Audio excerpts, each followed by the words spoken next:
আওয়ামী লীগের বর্তমান উপদেষ্টা মণ্ডলীর সদস্য ও সাবেক সাধারণ সম্পাদক আব্দুল জলিল গত মঙ্গলবার লন্ডনের বাংলা টিভিকে দেয়া এক সাক্ষাৎকারে বলেছিলেন, বিগত তত্ত্বাবধায়ক সরকার ও সামরিক গোয়েন্দা সংস্থা ডিজিএফআই এর সাথে সমঝোতা করেই আওয়ামী লীগের নেতৃত্বাধীন মহাজোট সরকার 29 ডিসেম্বরের নির্বাচনে বিপুল বিজয় পেয়েছিল।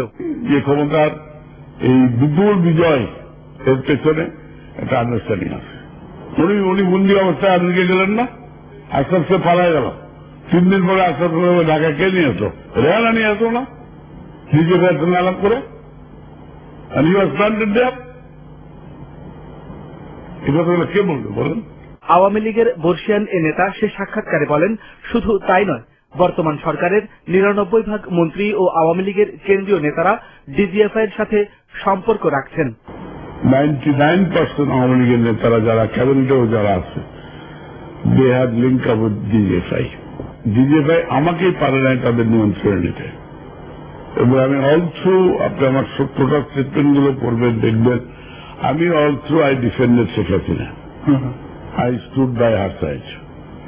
এবং তারা উপলব্ধি করেছে যে এই একটা লোক being the secretary of the party যদি এরকম ভোকাল থাকে, তাহলে আমাদের যে goal to remove both the leaders, replacement করে পার্টিকে তারা সাজাবে সবদিনটাকে, এটা তাদের জন্য কঠিন হবে। আব্দুল জলিলের এমন বক্তব্যে সর্বত্র যখন তোলপাড়, ঠিক তখনই যুক্তরাষ্ট্র সফররত আওয়ামী লীগ সভানেত্রী ও প্রধানমন্ত্রী শেখ হাসিনা রোববার নিউ ইয়র্কে এক সংবাদ সম্মেলনে এই বক্তব্য প্রত্যাখ্যান করেন। পাল্টা প্রশ্ন ছুড়ে দিয়ে প্রধানমন্ত্রী শেখ হাসিনা বলেন, তাহলে তিনিও কি একইভাবে নির্বাচিত হয়েছিলেন কিনা? উনি কি ইলেকশন জিতেছেন? তুমি যদি জিতেছেন, তুমি কি মনে করেন যে উনি ওইভাবে জিতেছেন? তো ওটা যদি উনি মনে করেন যে ওইভাবে জিতেছেন, তাহলে তো তাকে আগে রিজাইন করে তারপর প্রশ্নটা তোলা উচিত ছিল, কারণ সেটা একটা দলে আছে, তাই না? উনি তো বহুদিন থেকে বহু কথাই বলে যাচ্ছে, বলতে দেন না, সেটা নিয়ে আপনাদের এত চিন্তা কিসের?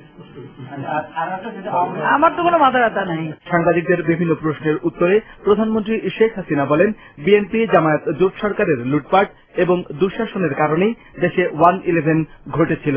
মিলিটারি ডিক্টেটরের পকেট থেকে তারাই কিন্তু এইভাবে ভোট রিগিং, ভোট কারচুপি, ভোট চুরি, নানা রকম কলা কৌশল এবং তারপরে এই সর্বনাশগুলি করে যাচ্ছে। এবং আমি আপনার সাথে একমত যে এমন একটা কিছু হওয়া উচিত যাতে কখনো এরা আর না আসতে পারে। এখানে সকলে সমর্থন পায়, তাহলে নিশ্চয়ই আমরা অবস্থা পরিবর্তন করতে পারবো। তবে তার আগে এই তাদেরকেই সামলান যাদের ক্ষমতা যাবার খায়, কিন্তু ভোটও পায় না, ইলেকশন দাঁড়ালে জামানত রাখতে পারে না, দল গঠন করতে গেলে লোক পায় না।